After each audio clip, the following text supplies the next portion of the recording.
Shalom, perkenalkan nama saya Listiawati STH, Guru Pak dan Budi Pekerti di SMA Negeri 2 Salatiga, Jawa Tengah, sekaligus mahasiswa PPG Daljat B3 di LPTK IAKN Manado dengan nomor induk mahasiswa 250106096.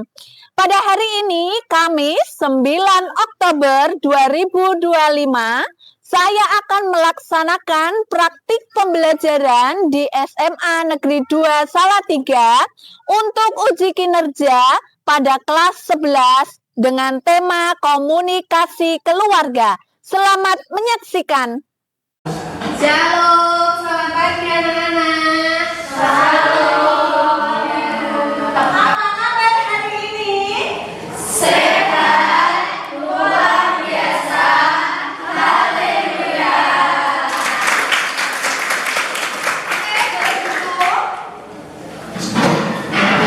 Ya, tulis absen dulu ya.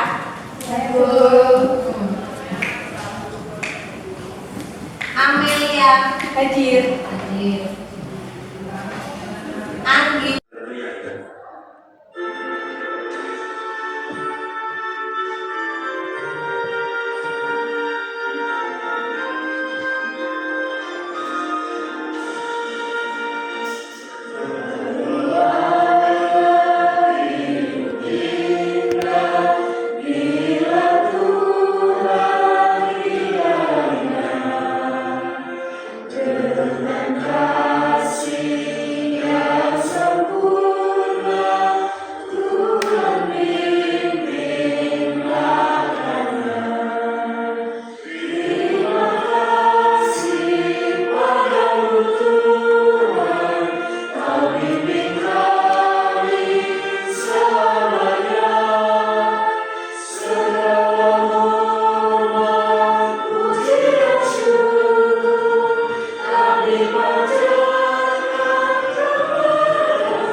Terima kasih, Gisel. Kita akan berdoa dulu yang akan dipimpin oleh Amelia. Mari teman-teman, sebelum memulai pembelajaran pada pagi hari ini, kita bersatu dalam doa. Tuhan, terima kasih atas berkat pagi hari ini yang sudah mengumpulkan kami di tempat ini. Tuhan, sebentar kami akan memulai pembelajaran. Kiranya Tuhan memberkati dari awal, pertengahan hingga akhir. Berkati juga materi yang akan disampaikan oleh tulis sehingga bisa menjadi berkat, dan terus ajarkan kami untuk selalu mengandalkan Tuhan dalam setiap pekerjaan kami. Terima kasih Bapak yang di dalam nama Tuhan Yesus Kristus. Haleluya. Amin. Amin. Terima kasih, Amel. Baik, anak-anak, pada minggu-minggu yang lalu kita akan permainan dulu. Ya, kita akan permainan dulu. Tulis minta anak-anak semuanya bagi berdiri menjadi 3 saf. Saf 1, 2, dan 3. Nah, permainannya adalah Tulis mengajak anak-anak sekalian untuk bermain dengan namanya komunikasi berantai. Ya. Jadi ini ada beberapa kertas yang sudah tulis siapkan begitu. Nanti untuk siswa yang paling depan itu akan mengambil kertas ini, lalu akan membaca, mengingat, dimasukkan dalam hati dan pikiran. Lalu setelah itu, kalau sudah ingat, nanti bisa disampaikan ke teman yang di belakangnya. Ya, siswa yang kedua. Lalu siswa yang kedua sama, mengingat, lalu merenungkan sampai dalam hati, sampai ke dalam hati, kepikiran, sampaikan lagi ke siswa yang ketiga, keempat, selanjutnya yang terakhir.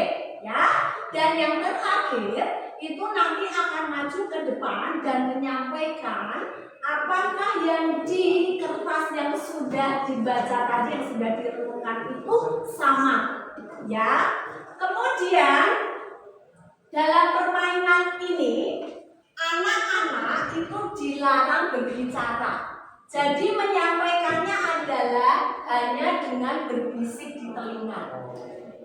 Ya, saya berikan waktu selama penting. Siap, oke? Berarti siswa yang pertama satu yang di depan itu maju dulu untuk mengambil, ya. Pada saat ini sudah kalian buka, timer akan berjalan. Ya, oke ya, siap ya? Siap. Harus cekatan, konsentrasi dan fokus, tetapi juga harus tetap tenang, santai dan sukacita. Oke? Siap ya?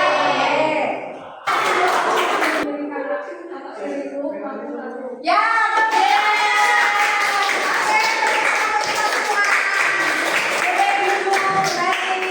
Luar biasa anak-anak ya. Ya. Dari permainan komunikasi berantai ini, pesan apa yang anak-anak dapatkan? Komunikasi itu penting. Karena komunikasi itu apa ya, kayak ya dapat memberi informasi pengalaman dari satu ke yang lain. oke, ada lagi? Bagus. Ada lagi? Melatih kerjasama dan konsentrasi. Ada lagi?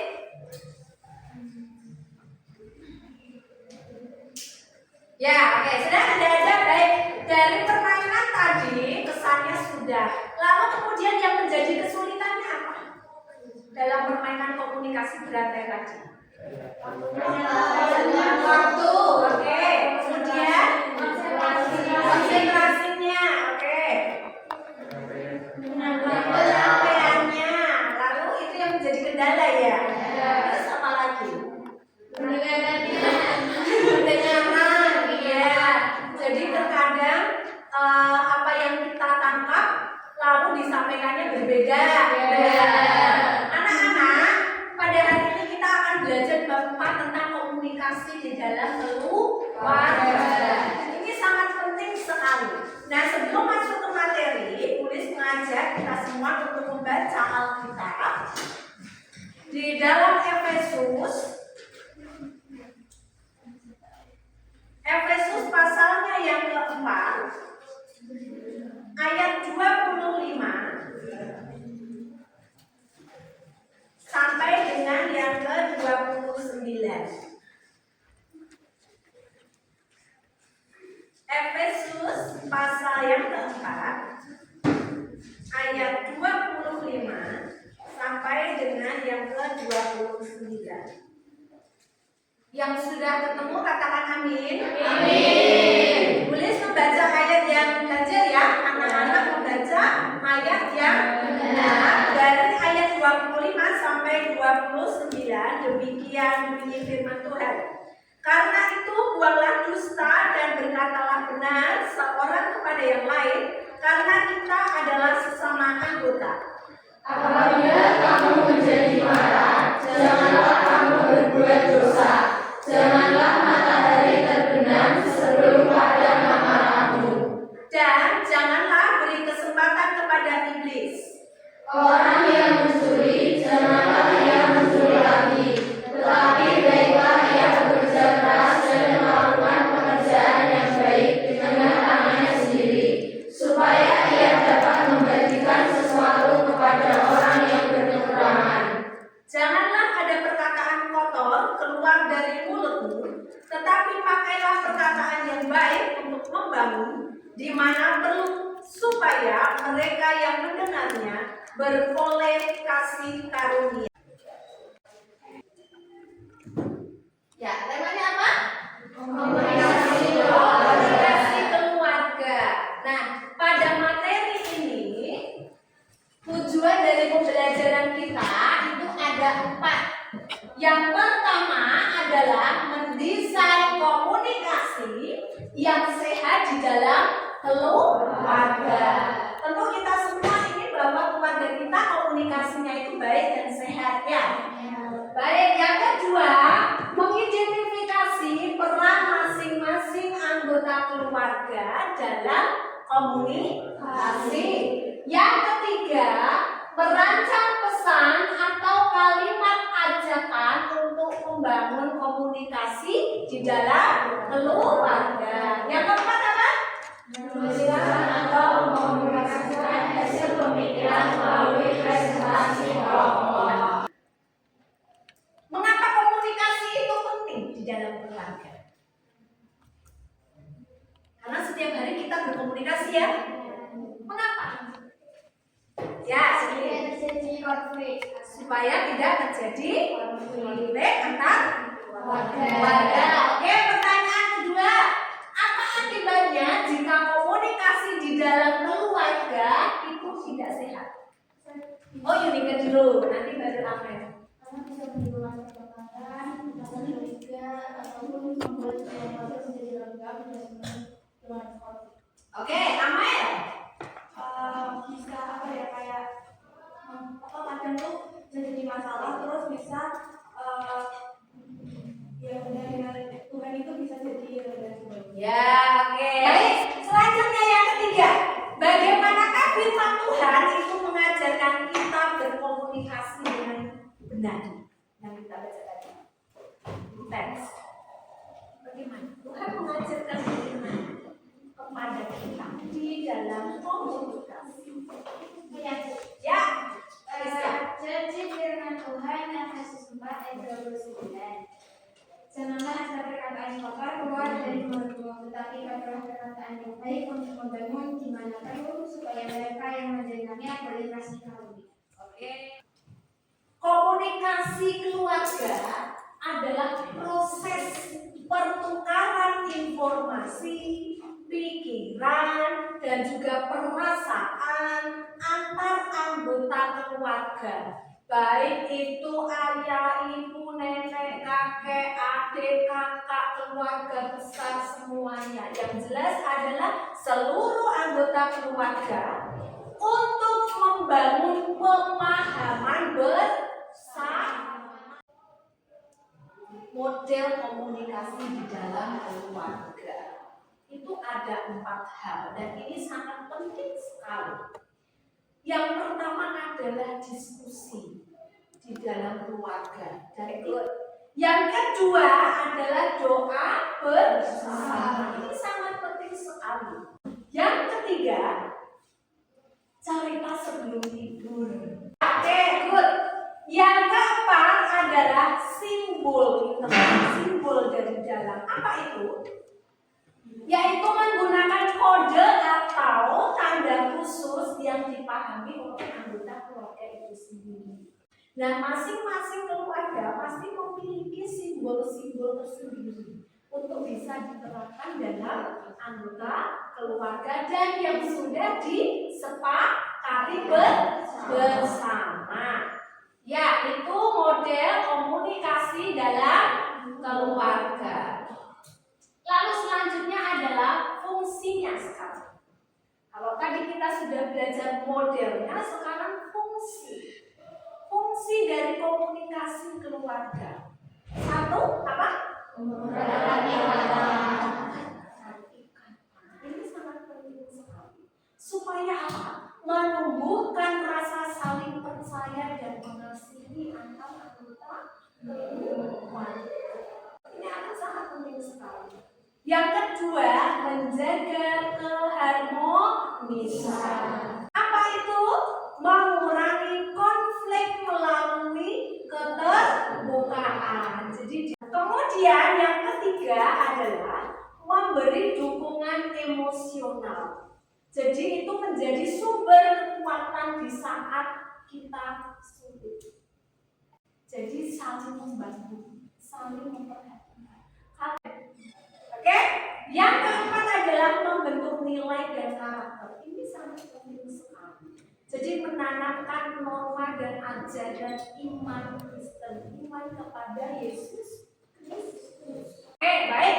Sekarang kita lanjut ke pentingnya komunikasi. Ada berapa di situ? Ada 4. Yang pertama, apa itu membangun keakraban?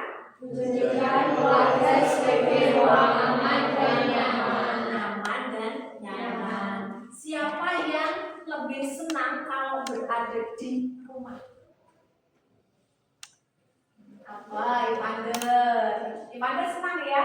di rumah ya. Ada lagi yang lebih senang di rumah? Ada? Selain Ivanda siapa? Dila. Senang ya, Del? Terus? Oke, baik. Lanjut lagi. Kemudian yang kedua apa? Menghindari kesalahpahaman, Apa maksudnya? mengurangi konflik melalui keterbukaan. Mengurangi konflik. Yang ketiga, menjadi sarana pendidikan iman, yaitu menanamkan nilai kasih dan kebenaran. Tentunya sesuai dengan firman Tuhan. Yang keempat, menciptakan suasana hangat. Dengan cara apa? Membentuk rumah. Rumah maksudnya adalah yang di dalam anggota keluarga yang harmonis dan utuh. Tentu setiap keluarga memiliki pergumulan masing-masing, memiliki permasalahannya masing-masing. Orang tua dengan anak, suami dengan istri dan lain sebagainya. Tetapi kalau kita mau belajar dari firman Tuhan yang sudah kita baca tadi dan belajar untuk melakukan ada keterbukaan, saling mendukung dan lain sebagainya, semuanya akan berjalan dengan baik. Karena Tuhan pasti akan memampukan setiap keluarga masing-masing. Oke, ke kebaikan dan hambatan dari komunikasi. Ada apa namanya? Halo? Efek. Apa itu halo efek? Nilai semua baik hanya karena satu sisi positif. Nilailah setiap anggota keluarga dengan hal-hal yang positif. Paling tidak lakukan saja nilai yang positif yang ada di dalam diri anggota keluarga. Tetapi hambatannya adalah hurt effect. Apa itu? Menilai semua buruk hanya karena satu sisi negatif. Jadi hambatan-hambatan hilangkan. Tetapi kebaikan itu munculkanlah selalu dalam setiap kehidupan. Mulai dari kita masing-masing. Mulai dari diri kita masing-masing. Lalu dampak kebaikannya itu apa? Ada kejujuran, cinta kasih, keterbukaan, saling berbagi dan menghargai. Sebaliknya, dampak dari hambatan-hambatannya itu apa?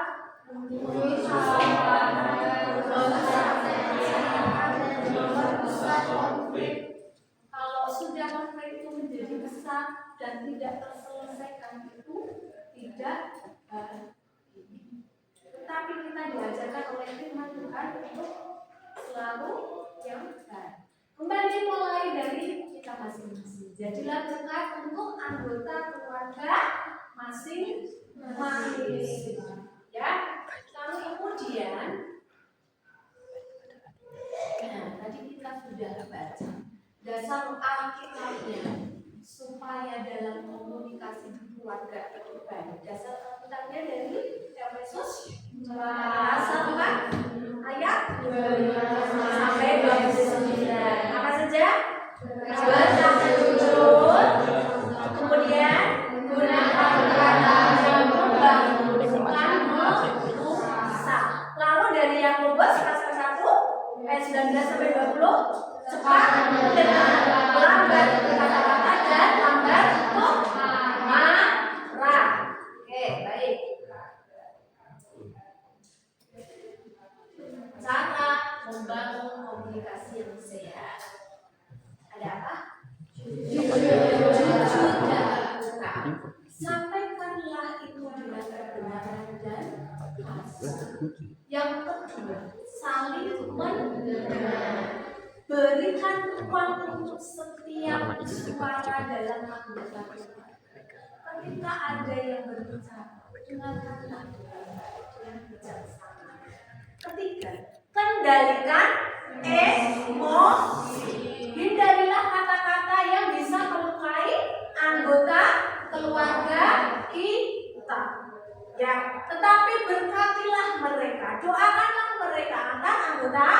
keluarga di rumah. Ya. Lalu kemudian menggunakan bahasa yang positif. Pilihlah kata-kata yang membangun, pilihlah kata-kata yang baik, pilihlah kata-kata yang manis, dan bukan kata-kata yang menghancurkan, dan bukan kata-kata yang meruntuhkan hati anggota keluarga kita.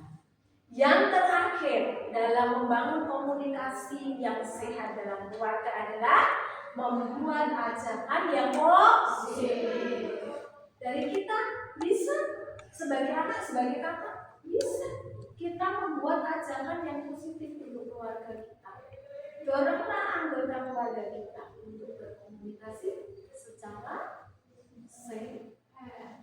Lakukanlah dari hal yang paling kecil supaya kita bisa mendekati keluarga kita masing-masing.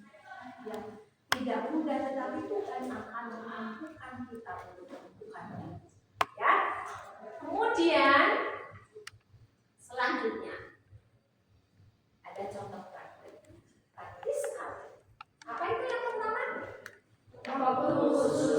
Ada waktu khusus untuk berdialog, untuk bercakap-cakap. Jadi dijadwalkan. Ketika setiap anggota keluarga memiliki kesibukan masing-masing, itu bisa dibicarakan, bisa dijadwalkan, baik kapan bisa ketemu, kapan bisa ngobrol, kira-kira dalam seminggu, setiap hari itu berapa menit kita ketemu, gitu ya.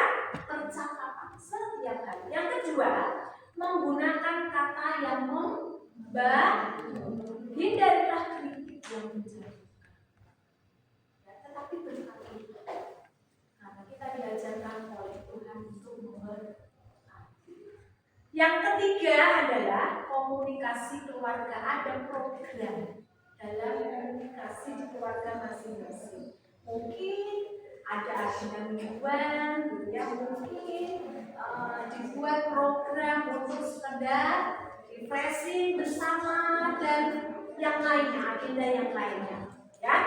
Yang keempat adalah respon yang baik, respon yang positif. Berikan apresiasi kepada setiap anggota keluarga mereka yang terluka. Ya, respon yang baik, respon yang baik. Ya, oke? Begitu anak-anak. Lalu kemudian yang terakhir adalah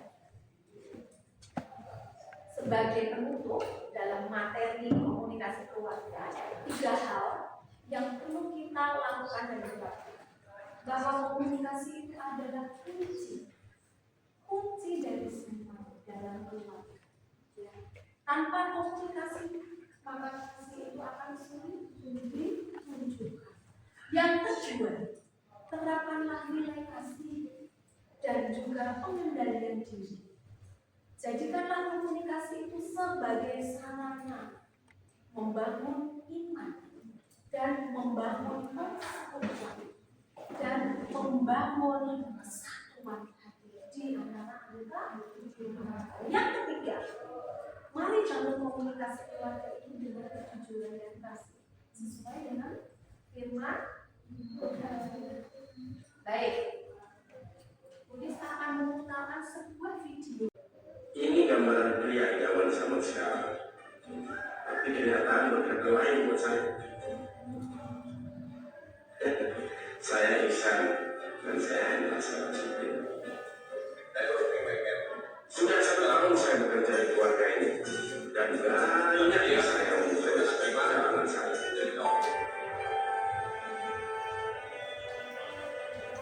Buat saya, berubah hal kecil akan membawa perubahan besar tanpa melihat siapa. Ya, walaupun saya hanya seorang supir.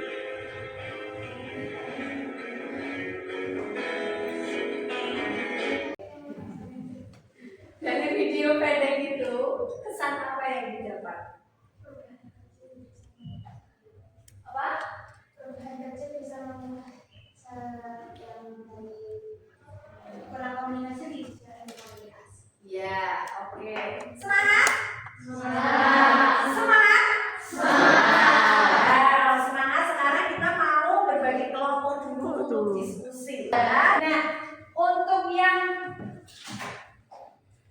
yang lembar aktivitas 1, anak-anak diminta setiap kelompok berdiskusi. Ini sudah ada instruksi untuk pengerjaannya. Lalu kemudian hasilnya itu nanti ditulis di sini. Jadi anak-anak diminta untuk menulis dari hasil diskusi bersama kelompok itu contoh komunikasi yang sehat sesuai firman Tuhan apa? Ditulis 3. Lalu kemudian contoh komunikasi tidak sehat yang bertentangan dengan firman Tuhan apa? Itu 3. Nanti ditulis di sini. Ya, oke, siap ya?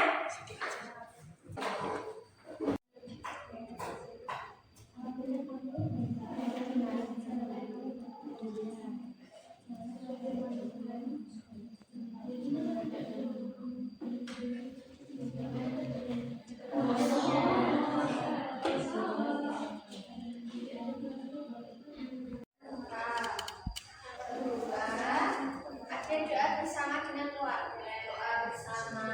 Yang ketiga, jangan marah sampai materi terpendam dan jangan keluar perkataan yang kotor. Oke. Yang selanjutnya, contoh komunikasi yang tidak sehat, sering berbohong, lalu mudah marah, diajak ke waktu yang lama dan berkata kotor. Oke.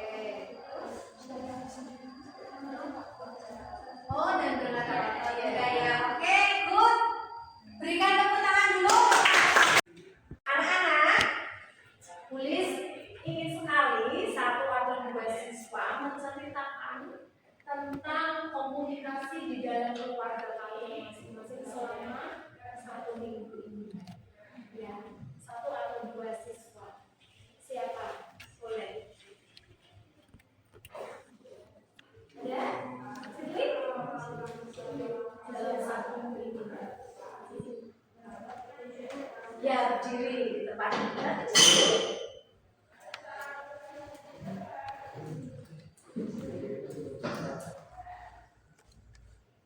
Oke, teman-teman, dan tulis.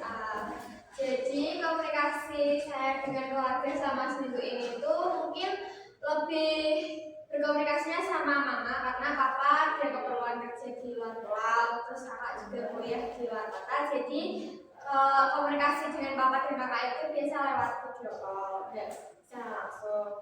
Cuman kalau sama mama masih berkomunikasi dengan baik. Kebetulan hari ini mama saya juga berulang tahun. Jadi tadi pagi bangun tidur mengucapin selamat ulang tahun karena yang cuma saya sama mama, jadi semuanya lebih lebih berkomunikasinya tuh secara langsung karena kalau sama papa dan kakak itu lebih pakai. Ya, oke. Jangan lupa aktivitas 3. Maka pembelajaran kita di pagi hari ini pun juga selesai. Ya, kita dengan kasih pada untuk dalam doa. Hari ini senang ya? Senang, Pander? Senang, Bu. Kenapa? Karena bisa melakukan aktivitas belajar dari aktivitasnya senang, Aktivitasnya senang. Pembelajarannya? ya menyenangkan.